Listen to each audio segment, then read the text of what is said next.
నూలు నూలులో శతాబ్దాల గౌరవం, పట్టు పరంపరకు ప్రతీక, సంప్రదాయానికి శాశ్వత చిరునామా సఖీ. హైదరాబాద్ లో ఆంటీ ఫోన్ చేశారండి నాకు. అమ్మా నీకు ఒక మాట చెప్తాను, నువ్వేమనుకోవద్దు, నా ఎవరో ఫ్రెండ్ అని ఒక ఆవిడ తీసుకొస్తున్నారు, పాప కూడా ఉందని నాకు తెలిసింది సార్. గర్ల్ ఫ్రెండ్ కాకుండా గర్ల్ ఫ్రెండ్ కి ఒక బేబీయా? మేము హైదరాబాద్ వెళ్ళాం సార్. ఫోన్ చేస్తే ఎక్కడున్నారు అని అడిగితే నేను రూమ్ లో ఉన్నాను అని చెప్పారు. కానీ రూమ్ లో లేరు. అంటే వీళ్ళు వచ్చారని తెలియదు కదా సార్. మరి ఏ రూమ్ అన్నాడా మరి మనకేం తెలుసు? మార్నింగ్ ఈయన వచ్చారండి. రాగానే నేను ఫోన్ తీసుకున్నా. ఆవిడ వాళ్ళ పాపతో ఈయన ముగ్గురు కలిసిన ఫొటోస్, చాటింగ్స్ అన్ని నాకు అర్థమైపోయింది సార్. వీళ్ళ గురించి అన్ని చూసాను నేను. క్లాస్ నుంచి పరిచయం అంట సార్. సూపర్ సీనియర్ నీకు. ఎక్కడున్నావు? రోడ్డు మీద ఉన్నా. రోడ్డు మీద ఉన్నావా?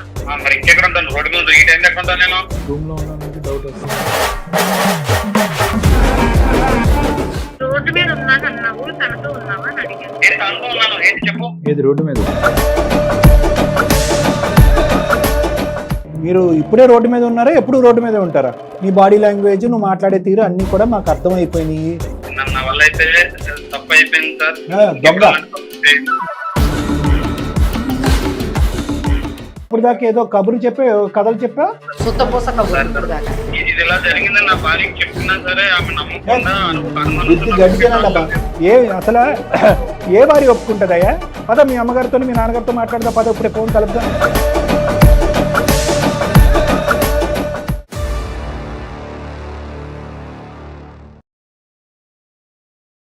సుమన్ టీవీ అందమైన జీవితం కార్యక్రమానికి స్వాగతం. ప్రస్తుతం మనతో పాటు ఉన్నారు ప్రముఖ సైక్రాటిస్ట్ డాక్టర్ కళ్యాణ్ చక్రవర్తి గారు. డాక్టర్ గారు నమస్తే. నమస్తే మేడం. స్వాతి అని ఒక అమ్మాయి మెయిల్ చేసింది సార్ మనకు. 2 నెలల పసిపాప ఉంది తనకు. హస్బెండ్ తోటి ప్రాబ్లం అని చెప్తుంది. ఏంటి డీటెయిల్స్ నేను కూడా వెళ్ళలేదు, జస్ట్ అది చూశాను. 2 నెలల పాప ప్రాబ్లం అనగానే వెంటనే అమ్మాయికి కాల్ చేసి లైన్లోకి తీసుకుందామని డిసైడ్ అయ్యాను సార్. ఒక్కసారి అమ్మాయి 100% మేడం చేద్దాం, మాట్లాడు.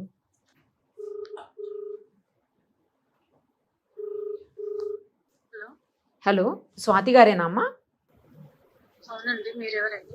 అమ్మా నేను నిరుపమ, సుమన్ టీవీ అందమైన జీవితం కార్యక్రమం నుంచి కాల్ చేస్తున్నా అమ్మా. నమస్తే అండి. నమస్తే అమ్మా. నమస్తే. మనతో పాటు డాక్టర్ కళ్యాణ్ చక్రవర్తి గారు ఉన్నారు. అసలు ఏంటి డీటెయిల్డ్ గా చెప్తారా కొంచెం? డాక్టర్ గారు కూడా వింటారు. Okay madam. ఎస్. నాది అరేంజ్ మ్యారేజ్ సార్. ఆ, అయితే మా అమ్మ వాళ్ళు తను ప్రైవేట్ జాబ్ చేస్తారు, వాళ్ళ డాడీ కూడా గవర్నమెంట్ ఎంప్లాయ్ అండి. మంచి సంబంధం అని మా అమ్మ వాళ్ళు పెళ్లి చేశారు. పెళ్ళి ఎంతకాలం అయింది తల్లి? 1.5 year అండి. 1.5 year అయింది. నీకు 2 months ఓల్డ్ బేబీ. అతను మంచి జాబ్ అని చెప్పి మీ తల్లిదండ్రులు అరేంజ్డ్ మ్యారేజ్ చేశారు. అవును సార్. మీరు ఉండేది హైదరాబాద్ లో? నేను ప్రెసెంట్ విజయవాడలో ఉంటున్నామండి. మా అమ్మ వాళ్ళది విజయవాడ. ఓ, అమ్మోడతో ఉన్నారు అవును. అంటే బిడ్డ, చంటి బిడ్డ. ఓకే. మ్యారేజ్ అయిన తర్వాత 3 months హైదరాబాద్ లో తన రూమ్ లోనే ఉంచుకున్నారు. అంటే అంతలో అమ్మ వాళ్ళ ఇంటికి ఇటు అటు నడుస్తున్నాం. అంతలో ప్రెగ్నెన్సీ వచ్చిందండి. విజయవాడ వచ్చామండి, తీసుకొచ్చారు. తీసుకొచ్చిన తర్వాత ఒక 3 days 4 days నాతో ఉండి, నువ్వు ప్రెగ్నెంట్ ఉన్నావు కదా, అటు ఇటు నువ్వు జర్నీ చేయలేవు, నువ్వు ఇక్కడే ఉండు, నేను జాబ్ చేస్తూ అప్పుడప్పుడు నీ దగ్గరికి వస్తూ ఉంటా, ఫోన్ మాట్లాడతా అన్నారండి. ఓకే. అంటే నువ్వు ప్రెగ్నెంట్ కాబట్టి అటు ఇటు తిరగకూడదు. హెల్త్ బాగాలేదని ఓకే చెప్పండి. ఓకే. ఓకే. ఇక్కడ ఉండి అమ్మ వాళ్ళ ఇంటి దగ్గర, అత్తగారి ఇంటి దగ్గర అప్పుడప్పుడు వెళ్తూ పోతూ ఇక్కడే ఉంటున్నా అండి. ఓకే. గొడవలు అయ్యేటప్పటికి ఒక 8 months ఉందండి నాకు. 7-8 months వచ్చాయి ఇప్పుడు. అయితే ఇట్లా ఈయన ఫోన్ కాల్స్ చేయకుండా, నాతో మాట్లాడకుండా, నా దగ్గర రావటం మానేసి చాలా టార్చర్ లా అనిపించిందండి నాకు. ఎందుకంటే చాలా బాధ, ఏం చేయాలో తెలియట్లేదు. ఆయన ఫోన్ మాట్లాడట్లేదు. ప్రెగ్నెన్సీ ఉంటే పక్కనే ఉండాలి అని ఏ ఆడవాళ్ళకైనా అనిపిస్తుంది కదండి. ఆఫ్ కోర్స్, అవునమ్మా. నేను అంతకు ముందు మ్యారేజ్ అయిన తర్వాత అక్కడే ఉన్నాను కదా సార్. అక్కడ ఇంటి ఓనర్ గారు కూడా ఆంటీ చాలా మంచిదండి. నాతో ఎప్పుడు అంటే ఆయనకి ఎప్పుడైనా ఫోన్ చేసి కొంచెం చూసుకోండి, ఏమైనా తినకపోయినా కొంచెం తీసుకెళ్లి ఇవ్వండి అని ఆంటీకి చెప్తూ ఉంటానండి. అట్లా మాట్లాడుతూ నాతో చాలా మంచిగా ఉంటారు ఆంటీ. ఎవరమ్మా ఇక్కడ హైదరాబాద్ లో ఉన్న ఇంటి ఓనర్ ఆంటీ అండి, హైదరాబాద్ లో. ఇతను ఫోన్ చేయడం ఎందుకు తగ్గిపోయింది అనేదమ్మా? ఇతను ఎందుకు కమ్యూనికేషన్ తగ్గిపోయింది? ఇతను విజయవాడ ఎందుకు రావటం మానేశాడు? అయితే అంతలోగా ఒక రోజు ఆంటీ ఫోన్ చేశారండి నాకు. ఫోన్ చేసి అమ్మా నీకు ఒక మాట చెప్తాను, నువ్వేమనుకోవద్దు, సరిగ్గా రావట్లేదు, మీ వారు సరిగ్గా ఉండట్లేదు, ఎవరో ఫ్రెండ్ అని ఒక ఆవిడని తీసుకొస్తున్నారు, ఓకే నేను అడిగితే మీ రిలేటివ్స్ అని చెప్పారు అని అన్నారు ఆంటీ. నేను రిలేటివ్స్ ఆంటీ భర్త పరుగు పోకూడదని చెప్పి మీరు కవర్ చేశారు, బాగా కవర్ చేశారు. చేశాను. అవును సార్. నేను ఏంటంటే తనకి ఒక పాప కూడా ఉందని నాకు తెలిసింది సార్. ఏదమ్మా ఆమె ఈయన మాట్లాడుతున్నాడు కదా, ఆమెకు ఒక పాప కూడా ఉందని తెలిసింది. ఇతను గర్ల్ ఫ్రెండ్ కాకుండా గర్ల్ ఫ్రెండ్ కి ఒక బేబీయా? అవును సార్. తనకు ఒక పాప ఉంది, తన భర్త చనిపోయాడు. ఈయనకి ఏదైనా జాబ్ కోసమని ఈమెకి అడగడానికని ఈమె ఈయన దగ్గరికి వచ్చిందండి. అది కదమ్మా, మీ జర్నీ కంటే వాళ్ళ జర్నీ ముందు ఉన్నట్టుంది కదమ్మా. ఇప్పుడు నీకు 2 నెలల బిడ్డ ప్రెగ్నెన్సీ అని చెప్పి ఇక్కడికి వచ్చావు, అతను ఇక్కడ దింపేసి జర్నీ ఎందుకు అటు ఇటు అని చెప్పి నీ మీద ఏదో సానుభూతి చూపెట్టి ఇక్కడ పెట్టేశాడు. అంటే నీ పెళ్ళప్పటి నుంచి నడుస్తుందేమో కదా ఈ కథ, పెళ్లి కంటే ముందా ఏంటి? ఏం జరిగిందంటే సార్, మా నాన్నగారితో నాన్న ఈయన చూడాలని ఉంది, ఒకసారి వెళ్ళొద్దామని మేము హైదరాబాద్ వెళ్ళాం సార్. హైదరాబాద్ వెళ్ళి రూమ్ కి వెళ్ళిన తర్వాత ఫోన్ చేశాను, ఈయన లేదని. ఫోన్ చేస్తే ఎక్కడున్నారు అని అడిగితే నేను రూమ్ లో ఉన్నాను అని చెప్పారు. కానీ రూమ్ లో లేరు. మేము రూమ్ లోనే ఉన్నాం సార్. మీరు రూమ్ లో ఉండి ఫోన్ చేస్తే నేను రూమ్ లో ఉన్నానని అతను అంటే వీళ్ళు వచ్చారని తెలియదు కదా సార్ మరి. అదే ఎక్కడున్నాడు, ఏ రూమ్ అన్నాడో మరి మనకేం తెలుసు. ఏదో పని మీద ఉన్నారంట నాన్న, మార్నింగ్ వస్తారంట అంటే ఇంకా సరే అని మార్నింగ్ వరకు వెయిట్ చేశాను సార్. రైట్. అంటే సరేనమ్మా నేను వెళ్తాను, సరే ఉండని ఆయన వెళ్ళిపోయారు. మార్నింగ్ అప్పటికి మీ పేరెంట్స్ కి ఏమీ తెలియదు, మీ నాన్నగారికి ఏ విషయం తెలియదు? లేదు సార్. మార్నింగ్ ఈయన వచ్చారండి, రాగానే నేను ఫోన్ తీసుకున్నా. ఫోన్ తీసుకొని మొత్తం చెక్ చేస్తే ఆవిడ వాళ్ళ పాపతో ఈయన ముగ్గురు కలిసిన ఫొటోస్, చాటింగ్స్ అన్ని క్లియర్ గా నాకు అర్థమైపోయింది సార్. వీళ్ళ గురించి అన్ని చూసా నేను. ఇదంతా ఏంటంటే ఆమె మామూలుగా నా ఫ్రెండ్, ఫస్ట్ నుంచి మా ఇద్దరం చదువుకున్నాము, ఫస్ట్ నుంచి తెలుసు ఆవిడ. ఏం లేదు, ఏం లేకపోతే ఇవన్నీ కనబడుతున్నాయి, ఫొటోస్ ఉన్నాయి, చాటింగ్స్ ఉన్నాయి, ఇవన్నీ ఉన్నాయి, ఏం లేదంటే నేను ఎలా చేయాలి, ఏం చేయాలి అని అడిగాను. ఈ మామూలు ఫ్రెండ్ ఎప్పటి నుంచి మామూలు ఇస్తుంది? సారీ, ఆవిడ ఫస్ట్ క్లాస్ 10th క్లాస్ నుంచి పరిచయం అంట సార్. సూపర్ సీనియర్ నీకు. నాకు ఇదంతా తెలీదు. తెలిసిన వాళ్ళు మంచి ఫ్యామిలీ అని చేశారు సార్. ఎవరికి తెలియదు సార్ ఈ విషయం. నేను ఎంక్వైరీ చేసుకుని లాస్ట్ కి రూమ్ దగ్గరికి వచ్చి ఆయన ఫోన్ చూస్తే అది మొత్తం నిజమని అర్థమైంది సార్. నాకు ఇప్పటి వరకు అర్థమైంది ఏంటంటే, నీకు అంతకు ముందే అనుమానం ఉంది, మీ భర్తతో పాటు మీ నాన్నగారితో పాటు ప్రెగ్నెంట్ గా ఉన్నప్పుడే విజయవాడ నుంచి ఇక్కడికి వచ్చి అతను ఫోన్ చేస్తే కనుక రూమ్ లో ఉన్నటువంటి వ్యక్తి రూమ్ లో లేడు. తర్వాత ఫోన్ తీసుకుని చెక్ చేసేటప్పటికి మొత్తం గుట్టు రట్టయింది. చైల్డ్హుడ్ ఫ్రెండ్, అతనితో అసోసియేషన్, ఆ అమ్మాయి, అంతేకాకుండా బిడ్డను ఎత్తుకుని ఫోటోలు ఇవన్నీ దొరికినాయి. ఏమన్నాడమ్మా అసలు? యూనియన్ లో నుంచి అప్పటి నుంచి పరిచయం. తనకి యూనియన్ లో పాపని తీసుకొచ్చి నా దగ్గరికి పాపని తీసుకొచ్చి ఏమైనా జాబ్ తీసి చూపిమని అడిగిందే గానీ మా ఇద్దరి మధ్య ఏం లేదు, అక్కడే ఉండని చెప్పి పంపించారండి. ఇప్పుడు 2 months అండి పాపకి, అయినా సరే మారలేదు. కదమ్మా, డెలివరీకి వచ్చాడా లేదా మీ ఆయన? డెలివరీకి వచ్చి 1 day 2 day ఉండి పట్టించుకోలేదు సరిగ్గా. మాట్లాడిన 1 నిమిషం మాట్లాడి పెట్టేస్తున్నారు. మారిపోయాను, మంచిగా ఉన్నాను అంటున్నారు, కానీ నాకు మాత్రం నమ్మకం లేదు సార్.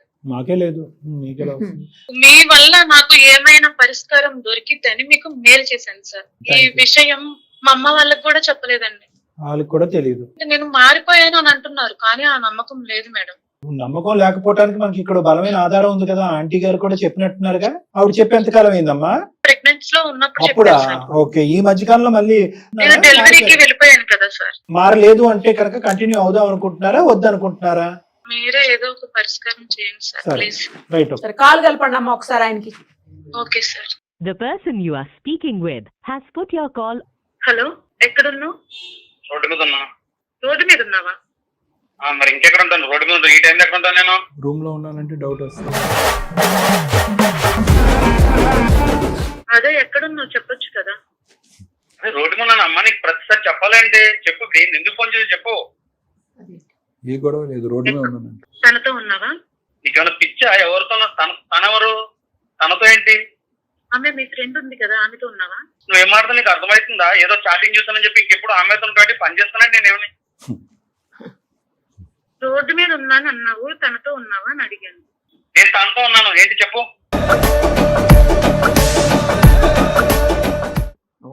ఏది రోడ్డు మీద? శివ గారు, ఎవరు? నేను నిరుపమ, సుమన్ టీవీ అందమైన జీవితం కార్యక్రమం నుంచి.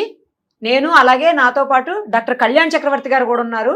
మీ వైఫ్ మాకు మెయిల్ చేశారు మీ గురించి, మీతో కూడా మాట్లాడదామని చెప్పేసి ఆమెతోటి మేమే మీకు కాన్ఫరెన్స్ కాల్ కల్పించాం. శివ గారు, సార్ సార్ మీరు ఇప్పుడే రోడ్డు మీద ఉన్నారా, ఎప్పుడు రోడ్డు మీద ఉంటారా? సార్ సార్ అంటే అలా కాదు, మీ సమాధానం నాకు అర్థం కావట్లేదు. రోడ్డు మీద ఉన్నాను అంటే కనుక ఆఫీస్కి వెళ్తున్నానో, దారిలో ఉన్నానో, లేదంటే ఇంటికి వస్తున్నానో ఏదో అలా చెప్పాలి. కానీ రోడ్డు మీద ఉన్నానంటే అసలు ఆ అమ్మాయికి ఒక భయంకరమైనటువంటి అనుమానం క్రియేట్ అయింది. ఏ భార్యకి తన జీవితాంతం పెళ్లి ఎంతకాలం నిలిస్తే అంతకాలం రాకూడనటువంటి ఒక అభద్రత క్రియేట్ అయింది. అభద్రత క్లియర్ చేయవలసిన బాధ్యత మీదుగా మీరు అంత రోడ్డు మీద ఉన్నాను అలాంటి అలా సార్ భార్య అంటే ఫోన్ చేస్తారు సార్, ఏదో ఒక వర్కింగ్ టైం ఉంటది, ఈవినింగ్ చేస్తారు, నైట్ చేస్తారు, ఎర్లీ మార్నింగ్ చేస్తారు, ఎప్పుడు పడితే అప్పుడు చేస్తుంటది నా భార్య. హస్బెండ్ అంటే ఎప్పుడైనా ఫోన్స్ చేసుకుంటారు, ఎప్పుడైనా మాట్లాడుకుంటారు. ఈ టైంలో మాట్లాడుకోవాలి, ఈ టైంలో కాల్ చేసుకోవాలి, ఈ టైంలోనే ఫోన్ రావాలని ఏమన్నా లెక్కలు ఉంటాయా ఏంటి? నాకు అర్థం కాలే. మేడం వర్క్ లో కూడా ఉంటాం కదా మేడం, ఇప్పుడు సాయంత్రం 6 తర్వాత వర్క్ అయిపోతుంది మేడం. సంతోషించు, నిమిషానికి ఒకసారి వీడియో కాల్ లో చేయలేదు. అవన్నీ కాదు తమ్ముడు, అవన్నీ పక్కన పెట్టేవా? ఉంటాయా మూడు పెళ్ళాల ఫోన్లకి? శివ, ఒక్కటి, నువ్వు చూపెట్టిన సినిమా తర్వాత ఆ అమ్మాయి రెండో భాగం మొదలు పెట్టింది. నువ్వు చూపెట్టలేదా సినిమా అమ్మాయికి? అసలు నువ్వు ఆ అమ్మాయి ప్రెగ్నెన్సీగా ఉన్నప్పుడు జరిగినటువంటి కథ ఏంటి? నీ సో కాల్డ్ ఆలమ్ని ఫ్రెండ్ తోని, స్కూల్ ఫ్రెండ్ తో ఏంటి మీ ఇద్దరి మధ్యన జరిగినటువంటి వ్యవహారం? ఆ అమ్మాయి ఎవరు అసలు? ఎందుకు అన్నిసార్లు రూమ్ కి వచ్చింది? సార్ ఆమెకి నాకు ఎలాంటి సంబంధం లేదు సార్. చిన్నప్పుడు 10th క్లాస్ చదువుకున్న అమ్మాయి చాలా సంవత్సరాల తర్వాత నా నెంబర్ తీసుకుని వేరే ఫ్రెండ్ దగ్గర ఫోన్ చేసింది సార్. నా భర్త చనిపోయాడు, నా భర్త ఇదయ్యాడు, నాకు జాబ్ కావాలి, నువ్వు హైదరాబాద్ లో ఉంటున్నావు కదా, జాబ్ ఇప్పించగలుగుతావా, నాకు చిన్న కూతురు కూడా ఉందని చెప్పింది సార్. ఫోటోస్ చాటింగ్ ఏంటి మరి? వాన లాంటి కూడా వస్తూ పోతూ ఉందని చెప్పింది కదా బాబు. జాబ్ కావాలంటే ఒక మగవాడు ఒంటరిగా ఉన్నప్పుడు పిల్లని ఎత్తుకుని అన్నిసార్లు వస్తుంది. ఎవరన్నా ఆడపిల్ల చాటింగ్లు చూడలేదా నీ భార్య?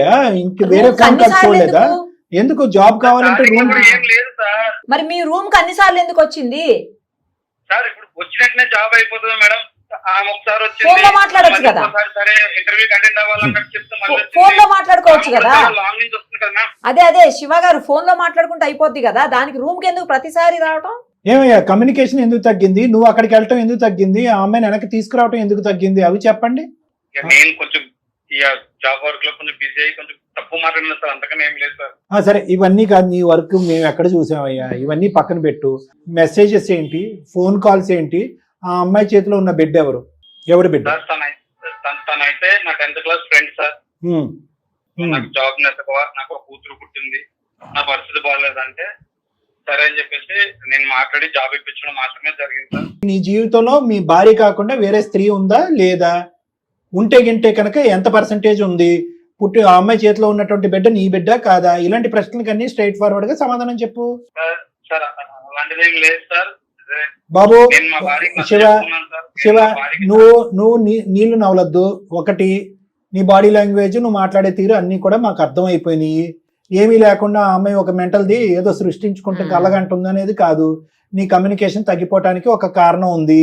మీ ఆవిడ్ని ప్రత్యేకంగా వచ్చి ఇక్కడే ఉండి నువ్వు హైదరాబాద్ నుంచి విజయవాడ రాకుండా రూములు మారుస్తూ ఆ అమ్మాయి రూమ్కి వచ్చినా కూడా నేను రూమ్లోనే ఉన్నానని అబద్ధం ఆడేసి మెసేజ్లు ఇవన్నీ కనిపించిన తర్వాత ఏమీ లేదు సార్ అంటే శుభ్రంగా కడుపు నిండా బిర్యానీ తినేసి ఇప్పుడు చేయి కడుక్కుంటూ వెళ్ళిపోతున్నావు డబ్బులు కట్టకుండా హోటల్లోంచి. నువ్వు అలా కాదు, నేను చెప్పేది క్లియర్ కట్గా విను. ఇప్పటి వరకు నీ భార్య చాలా అమాయకురాలు, చాలా ఇన్నోసెంట్. ఆ అమ్మాయి చాలా డెలికేట్గా డీల్ చేసింది. ఎందుకు డెలికేట్గా డీల్ చేసింది అంటే కేవలం ఈ పెళ్లి నీ పరువు పోకూడదని చెప్పి. ఇప్పటికీ కూడా అది బంధం, ప్రేమ అంటే అది ఇప్పటికి కూడా మొగుడిని కాపాడుకుంటుంది. ఇదే ఇంకో అమ్మాయి అయితే కనుక 10 నిమిషాల్లో పంచాయతీ పెట్టి 100 మందిని కూర్చోబెట్టి నీ బట్టలు ఉడదీస్తుండేది. తప్పుగా అనుకోద్దు నేను ఇలా మాట్లాడుతున్నానని చెప్పి. నువ్వు ఉన్నది ఉన్నట్టుగా ఒప్పుకో. లేదంటే కనుక ఆ అమ్మాయి ద్వారా మేము పేరెంట్స్ అందరినీ పిలిపించి మొత్తం పంచాయతీ పెట్టిస్తాం. ఈ అబ్బాయి పేరెంట్స్ కూడా పిలవాలి సార్. అంతా ఇరువైపుల పేరెంట్స్ మొత్తం అంతా వస్తుంది. అప్పుడు నువ్వు ఎవరికి ఏ కాకమ్మ కబుర్లు చెప్దాం అనుకున్నావో నీ ఇష్టం. నా వల్ల అయితే తప్పు అయిపోయింది సార్. దొంగ తప్పు చేయండి. ఇప్పుడు చెప్తున్నాడు చిలిపి సార్. దొంగ లేదన్నా ఇప్పుడు దాకా ఏదో కబురు చెప్పా కథలు చెప్పా ఏమీ లేదని. శుద్ధపూస కబుర్లు ఇప్పుడు దాకా. చిన్న తప్ప పెద్ద తప్ప ఇప్పుడు ఆన్ గోయింగ్ తప్ప పాస్ట్ తప్ప ఇప్పుడు నడుస్తుందా కదా?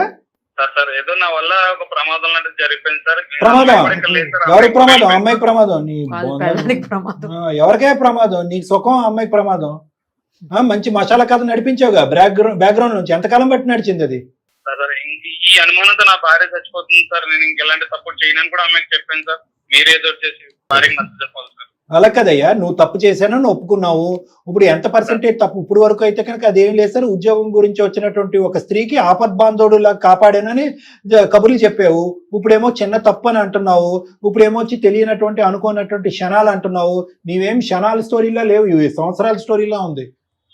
ఆ అమ్మాయి మైండ్లో అనవసరమైనటువంటి ఆలోచన పెట్టడం కాదు, బిడ్డ పుట్టిన తర్వాత కూడా నువ్వు ఇంత డ్రామా ఆడుతున్నావు అంటే కనుక ఖచ్చితంగా దీని వెనకట్ల బలమైనటువంటి కథ ఉందన్నట్టే మేము అనుకున్నాం.